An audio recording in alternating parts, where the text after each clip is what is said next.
사실 그 물가가 나오기 전에 네. 백악관이나 바이든 대통령이 맞습니다. 먼저 이야기를 예. 했는데 오늘은 아직까지 얘기가 없거든요. 헤드라인은 전년 동기 대비 좀 빠르게 떨어지고요. 네. 전월 대비로는 뭐 0.2에서 네. 5.2%로 네. 일단 떨어지지 않을까로 보고 있고, 다만 근원의 경우에는 뭐 0.4, 그 전달에 비해서 0.15로 올라가는 걸로, 그 주거비 쉘터 쪽은 그 부분이 만약에 떨어져 내려온다라고 하면 그러면은 아마 좀 물가가 아랫방향으로 서프라이즈로 나올 수도 있지 않을까. 경기 침체, 그러니까는 뭐 굉장히 혼재된 숫자들이 나오고 있습니다. 네. 그 애플 PC에 대한 수요도 네. 상당히 좀 안 좋은 것 네, 아니냐. 많이 또 이번 1분기하고 2분기 실적까지는 네. 숫자들을 보면 일단은 좋지 않다. 다른 한편에서는 그 뭐 중국 쪽에서의 리오프닝으로 인해 가지고서 그 회복의 모습을 보이는 것들도 나타나고 있고, 수출의 증가율이 굉장히 마이너스가 심했습니다. 예. 10% 후반, 중후반 정도가 나왔었는데 이제는 한 자리대로 들어왔거든요. 회복의 그 초기에 있을 때 나타나는 신호들이다. 중국향 수출이나 반도체 수출은 아직 회복이 안 되고 있어요. 그런데도 불구하고 나왔다라는 것은 다른 지역은 괜찮다는. 그렇네요.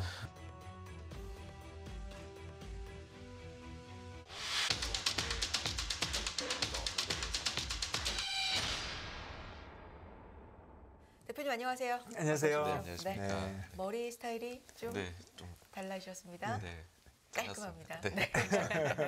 3월 CPI 오늘 저녁에 나오는데 조금 둔화가 되는 걸로 나오기 이제 잘 맞추겠죠? 사실 그 물가가 나오기 전에 네. 백악관이나 바이든 대통령이 맞습니다. 먼저 이야기를 예. 했는데 오늘은 아직까지 얘기가 없거든요. 예. 그런 걸로 봐서는 예상한 수준에서 크게 벗어나지 않는 숫자가 나오지 않겠느냐.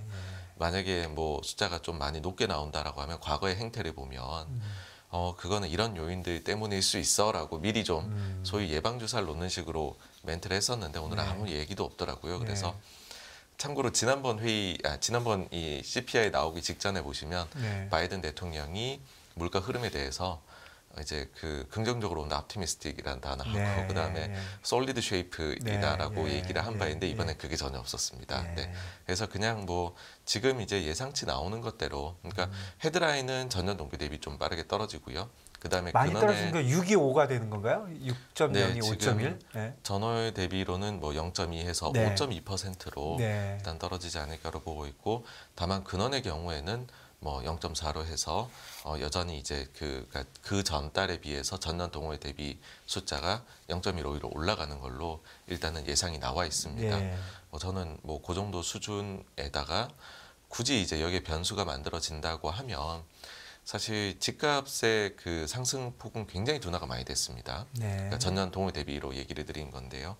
그런데 그럼에도 불구하고 그 주거비 쉘터 쪽은 아직까지도 계속해가지고 상승폭을 CPI 반영된 건 키워가고 있거든요. 그 부분이 만약에 떨어져 내려온다라고 하면 그러면은 아마 좀 물가가 아랫방향으로 서프라이즈로 나올 수도 있지 않을까 정도로 보고 있습니다. 예, 렌트비를 좀 자세히 봐야 된다. 네. 이번 CPI의 중요도는 어느 정도라고 보세요, 대표님? 매달 보면은 CPI가 정말 유난히 좀 관심이 많은 달이 있는데 이번에는 어떻습니까? 사실 최근에는 인플레이션이 경기 침체 자리를 좀 내어줬다라고 생각을 네. 합니다. 그러니까 물론 굉장히 중요하고 여전히 이제 그 침체라는 거에 대한 대응 수단으로는 결국은 뭐 통화 정책이나 재정 정책이 될 수 있을 텐데, 그랬을 때 인플레가 좀 빠르게 내려와 줘야 그런 정책을 쓰기에 편안한 환경이 되는 거거든요. 그래서 중요도는 여전히 높기는 하지만 그 투자자분들께서 보셨던 연초나 작년에 있었던 것 대비해서는 인플레에 대한 중요도는 약간 떨어졌다. 그러니까 1등이었는데 한 2등 정도로 떨어졌다라고 생각을 하고요. 그럼에도 불구하고 중요하다라는 거에는 뭐 변함이 없다. 그렇죠. 네, 그렇게 생각을 합니다.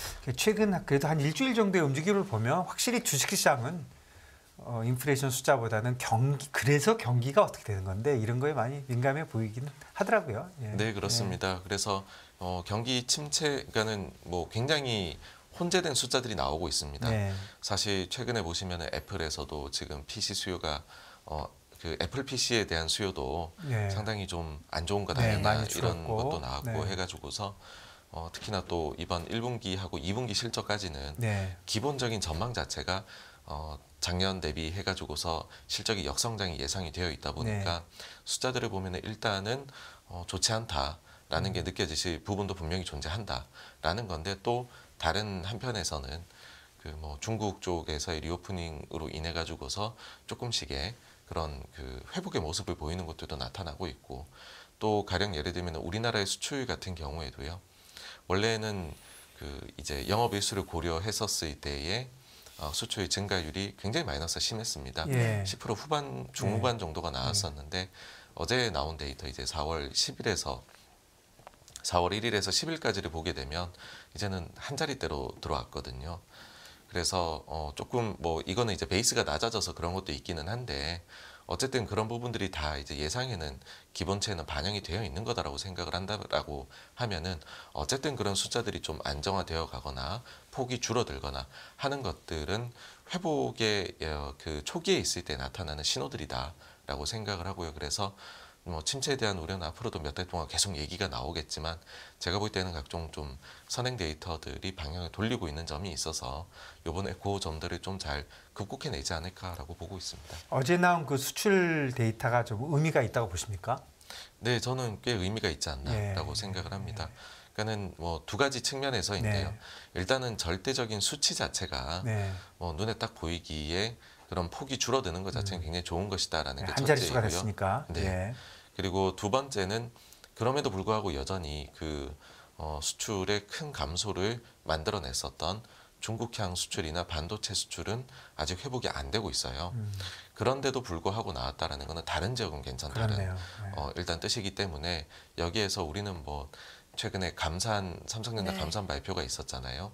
그로 인해 가지고서 뭐 반도체 가격이 조금 이제 바닥을 잡아준다라고 하면은 그러면은 원래는 뭐 반도체 이외 쪽에서만 좀 힘을 내고 있었다면 반도체 쪽도 힘을 좀 보태면서 생각보다는 빠르게 그 수출 마이너스를 극복해내지 않을까 그렇게로 보고 있습니다. 수출 데이터는 항상 이렇게 순보 열흘씩 해서 4월 1일부터 10일까지를 11일 날 발표하고 이렇게 하는 거죠. 네, 그렇습니다. 예, 예, 그래서 매월 초에 이제 월간이 나오는데 나오고. 그거는 이제 휴일이라도 나오기 때문에요. 네. 아, 휴일도 항상 좀- 나옵니까? 예, 네. 그렇습니다. 굉장히 참고가 네. 되는 데이터입니다. 네. 감사한 얘기를 이왕에 해주셨으니까 이게 조금 더 긍정적인 쪽으로 재고 소진 이런 쪽으로 되고 이게 전반적으로 반도체 업황에도 긍정적이려면 이왕에 감산을 할 거면 의미 있는 수준이라는 이야기를 했는데 그 수준을 어느 정도라고 대표님 판단을 하고 계시는지. 일단 시장에서 나오는 얘기는 기존에 하고 있던 자연 감산 대비해서 한 5에서 10% 정도를 더 하는 것 아니냐. 이고 그렇게 되면은 숫자를 계산을 해봤을 때에 하반기에 개선이 기대가 되거든요. 그렇습니까? 네, 그래서 뭐 최근에 또 뭐 그런 다양한 곳에서 나오는 레포트들에서 갑자기 이제 반도체 쪽에 대한 뭐 목표 주가를 확 올리게 되고 이런 게 나오는 것 자체가 그 정도의 물량 조절을 생각을 하면은 이제는 균형을 맞춰가고 오히려 내년에는 좀 그 수급 쪽에서 반대 상황이 펼쳐질 수도 있는 것 아니냐. 그런 것까지도 나오고 있습니다. 근데 이런 부분들을 저희가 실시간으로 사실 알 수는 없는 부분이고 그래서 갑자기 중요해진 많은 분들이 보시는 거는 뭐냐면 그 이제 반도체 가격에 대해 가지고서 디램 익스체인지라고 네. 그 페이지 있지 않습니까? 현물 가격이요? 예. 사실 이제 그 스팟에서 거래되는 비중 자체는 이제 그런 빅 플레이어들에게는 굉장히 작은 시장입니다. 네. 하지만 그럼에도 불구하고 시장에서 어떻게 향후 가격을 보고 있는지 그 센티먼트를 느끼기에는 스팟 시장이 의미가 있는 것이니까 그래서 최근에는 뭐 디램 익스체인지에서 나오는 그러니까 시간대별로 발표가 되지 않습니까? 그래서 네. 그걸 많이들 보시는 것 같고요. 어제는 그 이제 오후 6시 이후에 나온 거에서는 가격이 조금 드디어 상승하는 걸로 나타나서 여기에 뭐 이런 점들을 봤었을 때는 감산에 대한 기대감들이 조금 이제 생겨나는 게 아닌가 싶습니다. 그럼 네. 삼성이 발표한 이후에 계속적으로 좀 오르고는 있다? 발표 난 이후에 보시면은 그러고도 마이너스가 약간 나오다가요. 아, 예. 어제 드디어 이제 아. 플러스가 그 디램 쪽에서 나왔습니다. 오늘도 한번 기대해 봐야 되겠네요. 네. 네. 반도체 얘기를 또 해주신 김에 이 질문도 저희 드리고 싶어요. 지금 시청자님께서 온칠 기삼님이십니다. 대표님, 현재 한국 증시에서 2차 전지주가 뜨거운데 현 시점에서 시장 진단 좀 해주실 수 있을까요? 라고 지금 올려주셨거든요. 코스닥 지수로 보면 사실 세계적으로도 굉장히 성장률, 상승세가 좀 높았다. 근데 뜯어보면 2차 전지주가 거의 뭐 다였다. 이런 의미가 또 있지 않습니까? 네네. 네. 그래서 이게 소외감들이 그렇죠. 이제 가지고 계신 분들하고 네. 가지지 못한 분들의 소외감이 굉장히 있는데, 근데 그 부분에 있어 가지고서는 저는 일단 이 현상 자체는 긍정적으로 보고 있습니다. 그러니까 뭐냐면은 정말로 아무것도 안 되는 장보다는 그 순환하더라도 비록 내게 아니더라도 뭐라도 되는 장이 그나마 나한테 기회가 올 가능성이 높아지는 장이거든요. 그러니까 작년에는 아무리 호재가 나와도 증시 중에서 이렇게까지 가는 그런 이제 섹터. 주식은 없었습니다. 네. 근데 지금은 뭐 보시면은 2차 전지도 굉장히 뜨겁지만은 최근에는 반도체하고 2차 전지도 막 같이 가버리고, 그다음에 시클리컬하고 2차 전지가 같이 가버리고 이런 양태도 나타나거든요. 그래서 확실히 어느 한쪽에서 좀 그 투자 심리를 불을 다시 한번 지펴 놓았으니까는 이게 결국은 이동을 하게 되지 않을까. 그래서 네. 저는 계속 생각이 사실 뭐 2차 전지가 가령 뭐 빠져야지만 다른 게 반드시 올라간다. 그러니까 그런 이분법은 아닌 것 같고요. 그 속에서 다만 이제 따라갈 거냐 하면은 그건 아니지만 분위기가 좀 불이 지펴졌으니까는 내가 가지고 있는 섹터 쪽으로도 순환이 올 가능성은 상당히 높아졌지 않느냐라고 보고 있고요. 그 과거에도 실은 이런 식으로 굉장히 뭐 이번이 처음이 아닙니다. 한국에서는 이렇게 좀 급등이 나타나는 섹터가 분명히 있습니다. 뭐 그 우리가 코로나 사이에 보게 되면은 당시에는 진단키트 관련된 주식도 네. 굉장히 좋았었죠. 그 전에는 보면은 뭐 HAB를 비롯해 가지고서 바이오가 한번 또 네. 상당히 좋았던 적도 있고요. 그 사이 또 5G 관련된 주식이 좋았던 네. 적도 있습니다. 또 보시게 되면은 뭐 아모레를 비롯해 가지고 중국 관련주라든지요. 네. 그런 것들이 15, 16년에 좋았던 뭐 한미약품 그런 적도 있었고, 한국이 거의 한 1, 2년에 한 번씩 이런 뭐 어마어마한 섹터들이 탄생을 합니다. 그래서 절대 놀라운 일은 아니고, 그보다는 우리가 좀 균형을 잡고 봐야 되는 거는 결국은 코스피에서 지금 어떻게 되고 있느냐. 네. 코스피 얘기도 좀 해주시죠. 네. 많이 올랐네요. 2,500 이제 50선에 있네요. 네. 네, 봤었을 때에는 결국에는 지금 반도체가 가장 큰 네. 부분인데, 여기에서 이제 호재가 나왔다라는 건 상당히 의미가 있다라고 보고요. 그 다음에 차트 상으로 봤었을 때 계속해서 2,500을 터치를 했었는데 그걸 뚫지를 못했었거든요. 근데 지금의 차트를 한번 그어 보시면은 그 상승 삼각 수렴이라는 이제 상승 잉태형 차트가 있는데, 네. 그거의 모습을 코스피는 굉장히 네. 교과서적으로 따라가고 있습니다. 이게 마지막에 이제 뚫고서, 그러니까 이건 어떤 차트냐면은 하단은 올라가고요. 네. 네. 상단은 막혀 있는 게 네. 여러 번 이게 지속되는 네. 거거든요.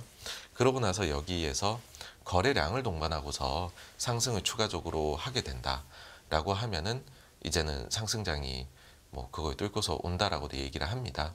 그러니까 요거하고 비슷한 모습을 보였던 때가 한국 증시는 16년, 17년도였었습니다. 그때 뭐 이제 차화정 증시 이후부터 해가지고 한국이 계속 박스였거든요. 네. 근데 16년도 보시면은 하단은 올라가고 상단은 막혀 있지만 네. 그런 현상이 한 1년 정도 발생을 하다가 그 다음에 16년 말 17년 초에 거래를 동반하고 그게 뚫려버립니다. 그러고 나서 증시가 20% 이상 갔었거든요. 예. 만약에 지금 모습 자체는 한국이 굉장히 그때하고 비슷하게 흘러가고 있는 걸로 보고 네. 있고요. 그래서 이게 좀 상단을 뚫고서 힘있게 올라가면, 그 거래를 동반해서 올라가게 되면 저는 뭐 계속해서 우리가 증시 긍정적으로 봐야 되지 않느냐. 그러면 이게 가기 위해서는 이젠 진짜 섹터 하나로는 안 되거든요. 그러면은 이런 지금 좋아진 분위기가 다른 섹터로도 쫙 퍼지지 않을까라고 그렇게 보고 있습니다. 예, 말씀해주신 2000년도 초에 진짜 2000에서 2400까지 쭉 갔었네요. 네, 이제 예. 뚫고서 이렇게 올라갔던. 예. 네. 그리고 그때도 뭐 차화정이나 이런 게 분위기가 있다가 전체적으로 올라갔는데, 이번에도 2차 전지에서 떼어진 이 뭐라 그럴까요? 네. 시작이 네. 열기가 이렇게 전체적으로 가면은, 어쨌든 뭐 지금 차트 말씀해 주신 대로 뭐 제가 뭐 차트를 잘 보지는 못하지만 차트는 진짜 모양이 너무 좋아져 가지고요. 차트만 보는 사람은 올라갈 거라고 생각할 거는 같아요. 실적 얘기도 좀 해봐야 될 것 같은데, 실적 시즌이 시작이 됐는데 사실 실적이 좋을 거다라고 생각하는 분위기는 거의 없잖아요. 네, 안 네, 좋은데 얼만큼 안 좋을 것이고 다음 분기는 어떨 것이냐, 뭐 이런 쪽에 좀 초점이 맞춰져 있는 것 같은데 어떻습니까? 네, 저는 그래서 주식이 참 재미가 있는 것 네. 같아요. 그러니까 네. 재밌다는 게 원래 같으면은 과거에 일어난 일이 뭔가 우리가 대상을 볼 때는 그게 그대로 반영이 돼야 되거든요. 근데 주식 시장은 항상 좀 미래를 보다 보니까 실적이 나왔는데 이미 그거는 지나간 실적으로 치부를 하고 네. 보통의 경우에는 우리가 선반영의 이야기를 하면서 네.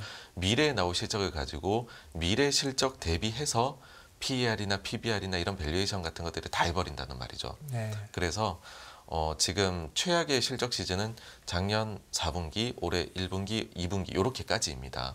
근데 이미 안 좋았던 이제 전년 동기 대비 마이너스가 나왔던 작년 4분기가 지나가 버렸죠. 올해 1분기도 발표가 되면은 하나하나 나올수록 그건 이제 옛날 게 되고 앞에 4개 분기를 기준으로 포워드 PER을 이제 네. 그 계산을 해낼 거란 말이죠. 네. 그러다 보니까는 오히려 12개월 포워드 이익에 대한 그런 추정치는 우리나라도 최근에는 이만큼 안 좋다라고 하는데 자꾸 바닥을 잡는 그림이 나오거든요. 네. 지난주에서는 또 이제 증가를 했더라고요. 네. 그다음에 미국 같은 경우에도 지난주에 또 상향이 소폭 나타났거든요. 그래서 요번에 실적 시즌에서는 결국은 실적이 얼마나 안 좋은가 보다도 향후에 대해 어떻게 얘기하냐. 그래서 네. 우리가 지금 생각하는 거는 2분기까지는 안 좋은 거 알겠고 하반기에 정말로 그런 개선을 기대할 수 있느냐. 그 시나리오에 벗어남이 없다라고 하면 시장 계속 좋아할 것 같습니다. 예. 지금처럼. 예, 근데 그게 만약에 좀 늦어지는 걸로 나오게 된다라고 하면 또 이제 좀 지지부진은 하겠죠. 근데 현재까지로 봐가지고서는 그 기존에 세웠던 그 시나리오에서 벗어나지 않게 기업들이 발표를 하고 있는 것으로 보입니다. 그러니까 미국이나 한국이나 이건 다 공통적으로 같은 거죠? 네, 예, 맞습니다. 예, 예. 네. 특히나 반도체라든지 뭐 자동차라든지 우리나라 큰 여기 주식들, 회사들의 좀 시선이 쏠리기도 하는데요. 어닝 시즌 좀 주목을 해봐야 될 것 같습니다. 하반기 개선 여부를 어떻게 이야기를 하는지. 자, 현재 시장에서 그러면 대표님 정리를 좀 해보겠습니다. 가장 중요한 포인트 뭘 봐야 할까요? 네, 결국 시장에서 침체를 이야기하고 있기 때문에 네. 뭐 여러 가지들 선행 데이터가 좀 올라올 필요가 있다라는 게 첫째라고 생각을 네. 가장 중요한 부분이라 생각을 하고요. 그랬을 때에는 미국의 고용 시장이 가지는 중요도는 상당히 더욱더 높아지지 않나 다른 의미로 높아질 것 같습니다. 여전히. 예, 원래 같으면은 인플레가 제일 중요할 땐 그 고용에서 임금 상승률이 안 내려와서 가장 끈적끈적한 물가 하락이 더딜 것이다. 물가 부분의 하락이 더딜 것이다가 고민이었다면 지금부터는 실업이 너무 안 올라가야 그래야지 결국은 침체에 안 빠지는 거거든요.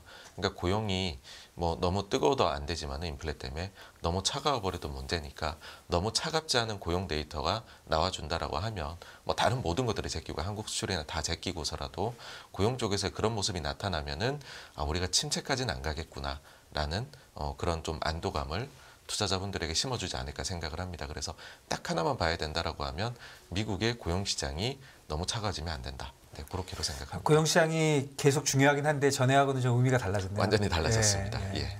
그러니까 이제 그야말로 진짜 너무 높아서도 안 되고 너무 낮아서도 안 되고 우리가 원하는 그 방향으로 쫙 가야 되겠네요. 네, 그러니까 뭐 실업률이 여기서 갑자기 1% 이상 올라간다라고 하면 너무 안 좋겠죠. 예. 그다음에 월간 고용 순증이 뭐 한 10에서 15만 뭐 이 예. 정도 나온다 그러면 그건 또 이제 괜찮고, 굉장히 예. 괜찮고 그렇게로 볼 것 같습니다. 그러면 고용이 뜨겁지도 않고 너무 차갑지도 않고 냉각되지도 않고 좋은 상황에서 임금은 좀 내려와야 되는 겁니까? 여기서? 네, 그렇습니다. 네. 사실 이제 임금 쪽에 있어 가지고서는 내려갈 것으로 보이는 데이터들이 네. 요즘 많이 나오는 것 같아요. 그리고 또 실은 침체를 우려를 하는 상황에서는 아마도 임금 쪽은 과거 대비 우려했던 것 대비해서는 저는 좀 하락의 속도가 이제는 좀 가속도를 내지 않을까 그렇게 생각을 하고 실제 구인이나 이런 데에서도 뜨거움은 많이 좀 사라져가고 있다 그렇게 보고 있습니다. 네, 알겠습니다. 알겠습니다. 금요일에 또 오셔서 네 못다한 얘기. 못다한 이야기. 이거 또 이틀 네. 동안 많이 변할 것 같고요. 또 그때 또 여쭤보도록 나오는 하겠습니다. 데이터들 많을 테니까 네. 또 꼼꼼한 분석 그때 부탁드리겠습니다. 86번가 정광호 대표와 함께했습니다. 고맙습니다. 감사합니다. 감사합니다. 그러네요. 진짜 고용 시장이 이제 뭐 신규 그 비노동 그 숫자, 그다음에 실업률 이런 이제 그런 숫자도 있고 임금 숫자도 있는데 네. 임금 쪽은 뭐 확실히 좀 내려오는 게 물가에 도움이 되겠지만 이제 헤드라인이 이제 좀 나빠지는 너무 많이 나빠지면 이거 사실은 뭐 경기 침체 그러면 매일 고용이지 않습니까? 경기 침체가 제일 그래도 신경 쓰이는 거는 사람들이 잡을 잃는 건데 그런 면에서 신경이 좀 쓰인다.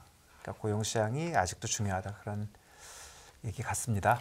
두 글자 고용이지만 그 안에 들어있는 숫자들 그리고 네. 의미들, 뭐 온도들 이런 거를 진짜 세심하게 네. 체크를 좀 해봐야 될 시기가 아닌가 생각이 들고요. 금융투자로 돈 벌기 쉽지 않으시죠?